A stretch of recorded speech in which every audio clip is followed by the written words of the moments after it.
Hey everyone, it's Professor Fillmore and it is time for week 6. We are totally on the downhill slide.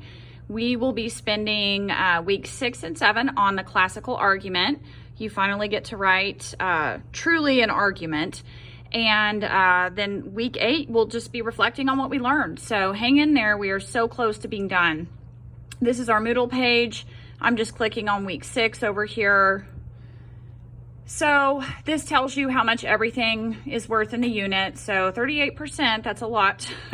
It's the final copy of this essay, which will be due at the end of week 7, will be worth, I believe, 275 points. So it is the biggest essay.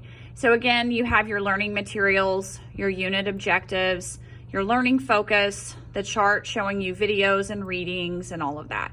The videos that I'm recording will be posted here. And then you've got your textbooks linked. Then we have our actual instructions here for classical argument.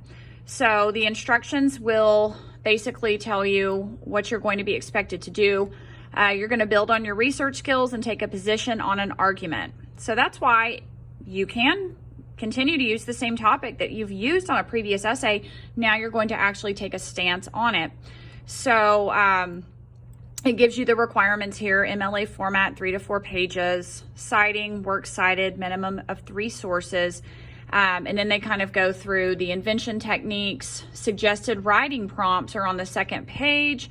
What I tell people is the issue has to have some sort of controversy to it. It has to be able to be argued. So controversial issues tend to work well for this. What I don't like about the instructions is that they don't tell you what the classical argument pattern even is. I was like, okay. So I actually have that for you right here. It's called Classical Argument Model. So if you click on that, this is from our old textbook. It's just a typed up version of what the pattern is. So you'll have an introduction where you acquaint the readers with your topic. You can read through it more specifically, but you'll have a thesis there.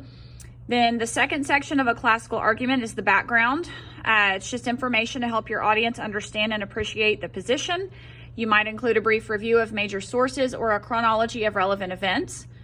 Your third section is called evidence. You're going to give all the evidence that supports your argument on this issue.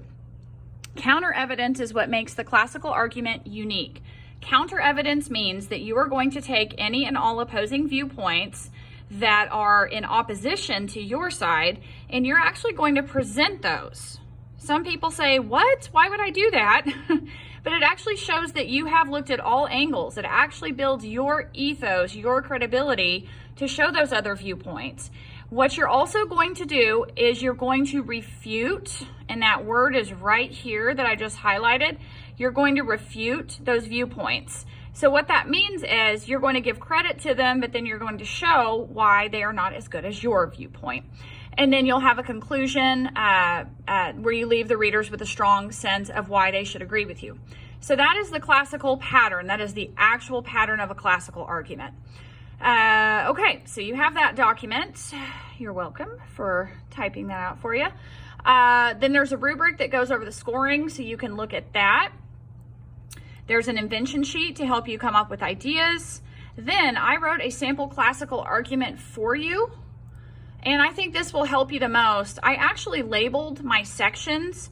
You don't need to label your sections on your draft and final copy on week 7, but I did label just for instructional purposes. So I have my introduction, I have my background section,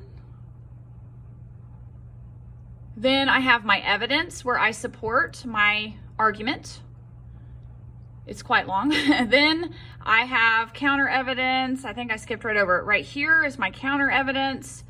And then I have a conclusion at the end. I have a works cited page and citations. So all of that's there for you. But I actually chose a short story called Everyday Use, and there is a debatable issue in the story. And I'm going to stop this video so that I will start the next one and tell you the gist of my essay and why I chose this particular topic.